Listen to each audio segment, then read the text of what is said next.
تین رواج مجھ کو معلوم ہوا، ان میں سے دو ناجائز و حرام ہیں، ایک جائز۔ اب جو جائز ہے پہلے اس کو بتا دیتا ہوں کہ اگر یہ آپس میں طے ہوا کہ میں مثلاً 400 روپیہ کلو کے حساب سے خرید لوں گا، تم اس کا پورا وزن کر کے مجھے بتاؤ کتنا ہوا۔ پھر اس کے بعد اس نے کہا کہ ٹھیک ہے میں اتنے میں خریدتا ہوں، اور اس نے بیچ دیا، تب یہ بیع بالکل جائز ہے۔ لیکن اگر یوں کہا کہ میں 400 روپے کے اعتبار سے 400 فی کلو کے اعتبار سے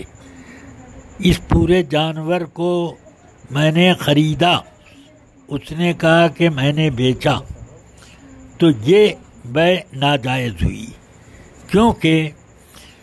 جب خریدا اور بیچا اس وقت نہ دام معلوم ہوا کہ کتنا ہوا ٹوٹل، اور نہ یہ کہ مبیع معلوم ہوئی کہ کتنی وزن دار۔ اب بعد میں وہ وزن کر رہے ہیں اور ٹوٹل کر کے اب دام لین دین کر رہے ہیں، تو یہ بیع مجہول ان مجہول ہوئی ہے، اس وجہ سے یہ ناجائز۔ ہاں اگر بھاؤ طے کرتے وقت یہ کہا کہ 400 کے حساب سے ہے، اور جب خریداری کرنی تھی پورے جانور کو وزن کر کے 400 کے حساب سے اس نے کہا کہ بیچتا ہوں، اور انہوں نے کہا میں خریدتا ہوں، ٹوٹل یہ ہے، تو یہ جائز ہے۔ تیسرا طریقہ یہ کہ اس جانور میں جتنا گوشت ہے وہ میں نے 500 روپے کلو کے حساب سے خریدا، اور اس نے کہا میں نے بیچا،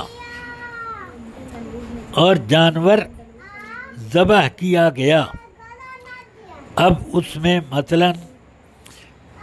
10 کلو گوشت نکلا، تو اب 5000 اس کا دام اس نے لگایا، بیع پہلے ہو چکی، وہ بیع مجہول، ناجائز و حرام، نہیں معلوم کہ کتنا گوشت نکلے گا اور ٹوٹل کتنا پیسہ ہوگا،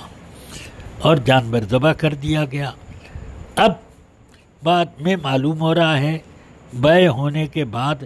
اتنا روپیہ یہ ہوا اور اتنا گوشت ہوا، تو یہ بیع ناجائز و حرام ہے، اس بیع کو فسخ کرنا ضروری ہے۔ بس واللہ تعالی اعلم بالصواب۔